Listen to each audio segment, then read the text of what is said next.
अस्सलाम वालेकुम स्टूडेंट्स। मैं 9.1 का क्वेश्चन नंबर 2 स्टार्ट करने लगा हूँ। क्वेश्चन नंबर 1 इससे पहले मैंने अपलोड कर दी है वीडियो। तो अब हम बात करते हैं क्वेश्चन नंबर 2 की। इसको थोड़ा सा समझने की ज़रूरत है, बाकी क्वेश्चन का सलूशन कोई मुश्किल नहीं है, सिंपल है। सिर्फ अंडरस्टैंडिंग होनी चाहिए आपको क्वेश्चन को करना कैसे है। बिल्कुल छोटा सा आसान सा क्वेश्चन हो जाएगा जी। Let P be the point on x axis with x coordinate a. आपके पास एक कार्टेशियन है, एक प्लेन, कोऑर्डिनेट प्लेन कह लें या कार्टेशियन प्लेन कह लें। उसमें इसको मैं थोड़ा सा इधर करता हूँ। ये कोऑर्डिनेट प्लेन है या कार्टेशियन प्लेन कह लें इसे। आपको पता है कि ये एक्स एक्सिस होता है और ये वाई एक्सिस होता है, ये आपको पता है। अब हम बात करते हैं कि इसने स्टेटमेंट में क्या कहा है।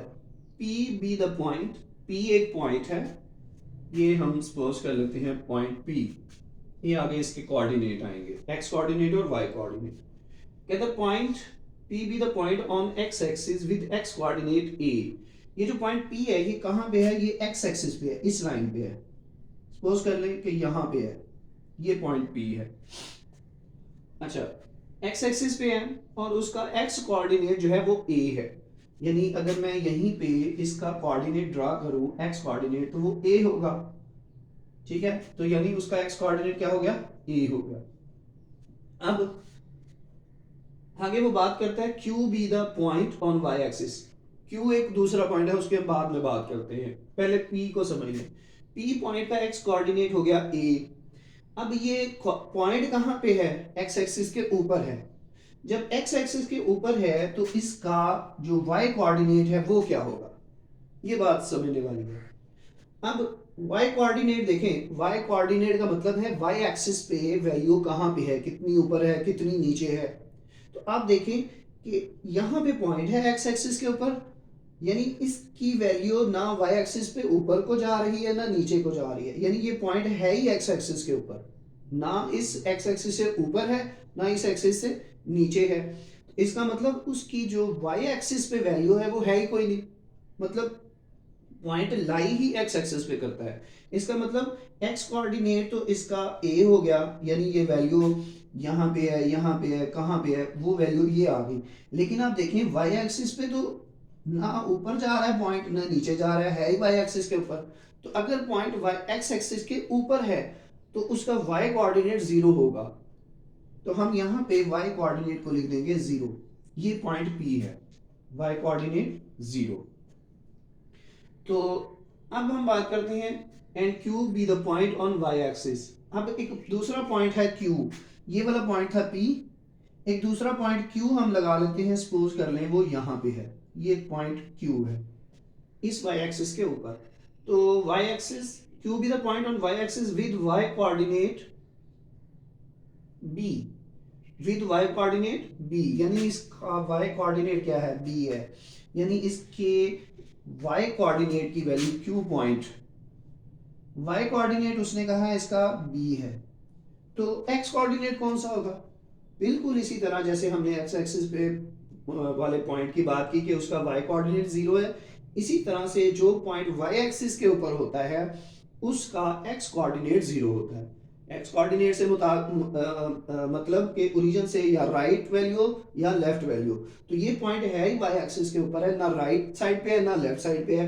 तो x एक्सिस पे वो ना इधर जा रहा है ना लेफ्ट साइड पे जा रहा है, तो उसका जो x कोऑर्डिनेट होगा वो जीरो होगा। x कोऑर्डिनेट जीरो और y कोऑर्डिनेट b। ये हमारे पास x कोऑर्डिनेट इसका आ गया जीरो।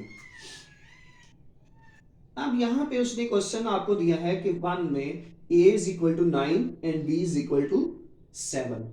तो अब आपने इसको सॉल्व कैसे करना है? मैं क्वेश्चन को दोबारा यहाँ पे लिख रहा हूँ। आपने ये डायग्राम नहीं बनानी, ये सिर्फ आपको समझाने के लिए बनाई गई है। क्वेश्चन में आपने ये डायग्राम ड्रा नहीं करने। क्वेश्चन वन को मैं दोबारा यहाँ पे लिख लेता हूँ, a is equal to 9, b is equal to 7। अब देखें हम इसको यूं लिखेंगे सॉल्यूशन में, the given points are the given points B P P में क्या आएगा A and 0 यानी x कोऑर्डिनेट A और y कोऑर्डिनेट 0 ठीक है एंड Q पॉइंट क्या होगा x कोऑर्डिनेट 0 और y कोऑर्डिनेट B ये पॉइंट हमारे पास बनते हैं जैसा कि उसने स्टेटमेंट में बताया। अब आगे क्वेश्चन में वो कह रहा है a की वैल्यू आपने 9 रखनी है और b की वैल्यू आपने 7 रखनी है। तो a की वैल्यू हम रख देते हैं 100, p हमारे पास आ जाएगा a की जगह पे आप 9 लिखें और 0 as it is and q 0 as it is, b की जगह आप 7 लिखें। ये आपके पास दो पॉइंट्स हो गए। इसका मतलब ये हुआ कि ये पॉइंट और ये पॉइंट Q और B कहता है अब इन दोनों का डिस्टेंस फाइंड करें। ये मैंने सपोज किए पॉइंट यहाँ पे और यहाँ पे, जरूरी नहीं है ये एग्जैक्ट पॉइंट है, पॉइंट यानी एग्जैक्ट पोजीशन है पॉइंट्स की, ऐसा नहीं है। तो ये दो पॉइंट्स का हमने डिस्टेंस फाइंड करना है। तो डिस्टेंस फाइंड करने का फार्मूला जो है हम मतलब इससे पहले क्वेश्चन में यूज कर चुके हुए हैं, तो हम इसको कैसे करेंगे डिस्टेंस। इसमें आप देखें x कोऑर्डिनेट को आप x1 और y कोऑर्डिनेट को आप y1 कह लें और दूसरा पॉइंट जो है उसका x कोऑर्डिनेट x2 और y कोऑर्डिनेट 7 कह लें।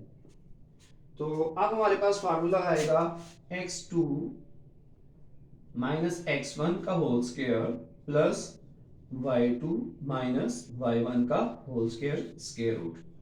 ले जी, ये हमारे पास डिस्टेंस किसका है PQ का, तो यहां पे आप लिख दें PQ।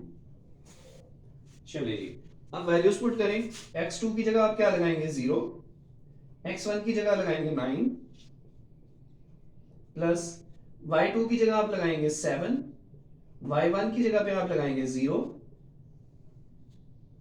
जी। अब देखें 0 माइनस 9 माइनस 9 का स्क्वायर प्लस 7 माइनस 0 7 का स्क्वायर जी। तो माइनस 9 का स्क्वायर लेंगे तो 81, 7 का स्क्वायर लेंगे तो 49, इनको ऐड कर देंगे 9 और 1 हो जाएगा 10, 0 लगा 1 कैरी, 8 और 4 12 और 1 13, ये आ जाएगा 130। This is the distance of P and Q। तो मैं आपको दोबारा अगले क्वेश्चन का सेकंड पार्ट का एक पॉइंट बता देता हूं कैसे लिख रहे हैं, आप उसका डिस्टेंस फार्मूला यूज करके डिस्टेंस फाइंड कर लें।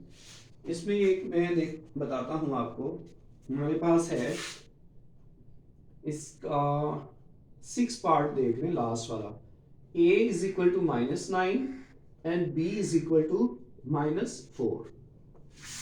चलिए अब देखिए, चलो मैं कोशिश करता हूँ इसे कंप्लीट ही कर दूं। हमारे पास पॉइंट हम लिखेंगे the given points R be the P क्या होगा, P में हमें x कोऑर्डिनेट A होगा और y कोऑर्डिनेट 0 होगा, A 0 and Q point x coordinate 0 होगा और y कोऑर्डिनेट B होगा। सेम इसी तरह से आपने सारे पॉइंट्स P एंड Q बनाने हैं और फिर क्या करना है, आपने इनकी वैल्यूज A और B की पुट करनी है, फिर उसको डिस्टेंस फार्मूले में पुट कर देनी values. So P is A की जगह पे आप लगाएं -9 0, Q 0, B की जगह पे आप लगाएं -4, ठीक है जी। अब आप इनको मतलब सपोज कर लें कि x1 कोऑर्डिनेट आप यहाँ पे लिख लें, लेटर लिख लें, जरूरी नहीं है, ठीक है, -9 और y1 इज इक्वल टू 0, तो x2 इज इक्वल टू 0 और y2 इज इक्वल टू -4। ये आपने सपोज कर ली वैल्यूज इनकी, x कोऑर्डिनेट y कोऑर्डिनेट। तो अब आप फार्मूला लगाएं PQ is equal to x2 minus x1 का square plus y2 minus y1 का स्क्वायर। ये बात आपको मैं पहले क्वेश्चन में बता चुका हूँ कि ये जो मैं स्केल लगा रहा हूँ, ये मैं स्केल ब्रैकेट के ऊपर स्केल लगा रहा हूँ, एक्चुअली यहाँ पे है मॉड। तो मॉड चूँकि एक वैल्यू को पॉजिटिव कर देता है, तो यहाँ पे भी स्केल का भी वही मकसद है, इसलिए हम अगर सिंपल स्केल लगा लें ब्रैकेट लगा के या मॉड के ऊपर स्केल लगा लें, बात एक ही है। x2 की जगह आप लगाएंगे 0, माइनस x1 की जगह पे आप लगाएंगे -9। अब देखें, एक फार्मूले वाला माइनस और एक x1 की वैल्यू वाला माइनस, दो माइनस है, इसलिए इनको आप क्या करें, ब्रैकेट में लिख दें। y2 है आपके पास -4, माइनस y1 है आपके पास 0, उसका स्केयर जी। तो ये माइनस माइनस प्लस का 9 हो जाएगा, 0 + 9 आ जाएगा। तो यहाँ पे आपको 0 लिखने की जरूरत नहीं है, मैंने वैसे लिख दिया, बात बच्चे इसको बात को नहीं समझ पाते, इसलिए ये 0 as it is, minus minus +9, उसका स्केयर प्लस -4 और -0। अब देखिए 0 + 9 9 ही आ जाएगा, उसका स्केयर प्लस -4 में से 0 माइनस करो या 0 प्लस करो, कोई इफेक्ट नहीं पड़ता, लिहाजा हम -4 -0 की जगह पे -4 लिखेंगे, -4 का स्केयर। लीजिए 9 का स्केयर 81 हो गया और -4 का स्केयर हो जाएगा प्लस का 16, स्केयर माइनस को खत्म कर देता है, ये आ जाएगा 16। 6 और 1 7, 8 और 1 9, 97। This is the distance between P and Q। तो जी ये हमारी जो है ना एक्सरसाइज 9.1 कंप्लीट होगी। सिंपल सी है, इसमें से शॉर्ट क्वेश्चन आ सकता है कोई ना कोई, तो बाकी रिमेनिंग पार्ट्स आप इसके करें। अगर आपको कोई इशू हो किसी पार्ट में तो आप मुझे बता दें, मैं वो भी पार्ट सॉल्व कर दूँगा।